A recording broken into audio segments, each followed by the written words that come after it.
Hong Kong নামটা শুনলে আমাদের চোখের সামনে ভেসে ওঠে আকাশ ছোঁয়া দালান, রং বেরঙের আলো ঝিলমিল করছে, ব্যস্ত রাস্তা আর আধুনিক জীবনের ছবি।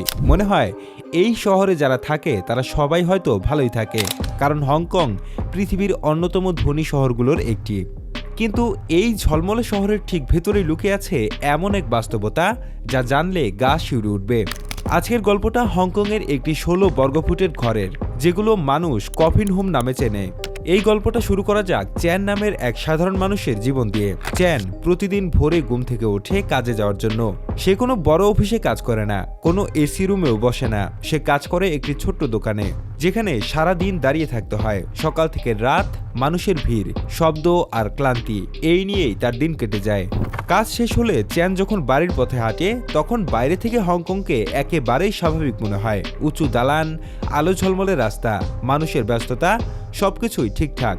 কিন্তু সে যখন একটা পুরনো ভবনের ভেতরে ঢোকে, তখন দৃশ্যটা বদলে যায়। সরু একটা সিঁড়ি ধরে হাঁটতে হাঁটতে সে পৌঁছায় তার ঘরের সামনে। দরজাটা খুললেই বোঝা যায় এটাকে ঘর বলা হলেও এটা আসলে ছোট্ট একটা কাঠের বাক্স। এই ঘরের আয়তন মাত্র 16 বর্গফুট। চ্যান ভেতরে ঢুকেই সোজা হয়ে দাঁড়াতে পারে না, বসতেও পারে না। সে ধীরে ধীরে শুয়ে পড়ে, কারণ শুয়ে থাকাই এখানে থাকার একমাত্র উপায়। ঘরের ভেতরে আছে পাতলা একটা ম্যাট, কয়েকটা ভাঁজ করা জামা কাপড় আর মাথার উপরে ঝুলে থাকা একটা ছোট ফ্যান। জানালা নেই, তাই দিনের আলো ঢোকে না। বাইরে এখন সকাল না রাত সেটা বোঝার উপায়ও নেই। এই ধরনের ঘরগুলোকে কফিন হোম বলা হয়, কারণ এদের চেহারা আর অনুভূতি দুটোই কফিনের কথা মনে করিয়ে দেয়। এক একটা বড় ঘরের ভেতরে এমন অনেকগুলো ছোট ছোট খোপ বানানো হয়, যেখানে মানুষকে গাদাগাদি করে থাকতে হয়। টয়লেট কারো নিজের না, রান্নাঘরও না, সবকিছু শেয়ার করা।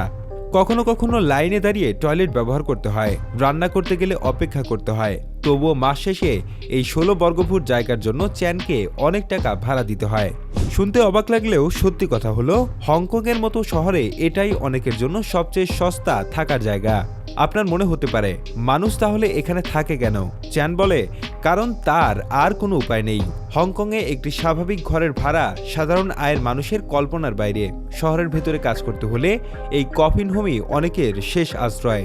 চ্যানের মতো এখানে থাকেন অনেক বৃদ্ধ মানুষ, নিরাপত্তা প্রহরী, রেস্টুরেন্টের কর্মী, দিনমজুর, যারা সারাদিন পরিশ্রম করে শহরটাকে সচল রাখে, কিন্তু নিজেরা রাতে ফিরে যায় এমন জায়গায় যেখানে শ্বাস নিতেও কষ্ট হয়। চ্যান একদিন খুব শান্ত গলায় বলেছিল, সে যখন ঘরে ঢোকে তখন তার মনে হয় সে জীবিত অবস্থায় কবরের ভিতর ঢুকে পড়েছে।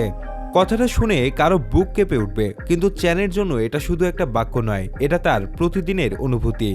বাইরে হংকংয়ের ঝলমলে আলো, দামি দোকান আর আধুনিক জীবন, আর ভেতরে হাজার হাজার মানুষের জীবন গুটিয়ে রাখা ছোট ছোট বাক্সে।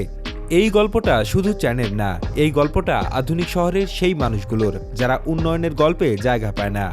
আমরা আজ এই ভিডিওটা হয়তো নিজের আরামদায়ক ঘরে বসে দেখছি, আলো বাতাসের মধ্যে বসে শুনছি, কিন্তু এই মুহূর্তেও হংকংয়ের কোনো অন্ধকার ভবনের ভেতরে কেউ একজন 16 বর্গফুট জায়গায় শুয়ে ভাবছে, এই জীবনটা কি সত্যিই মানুষের জন্য তৈরি?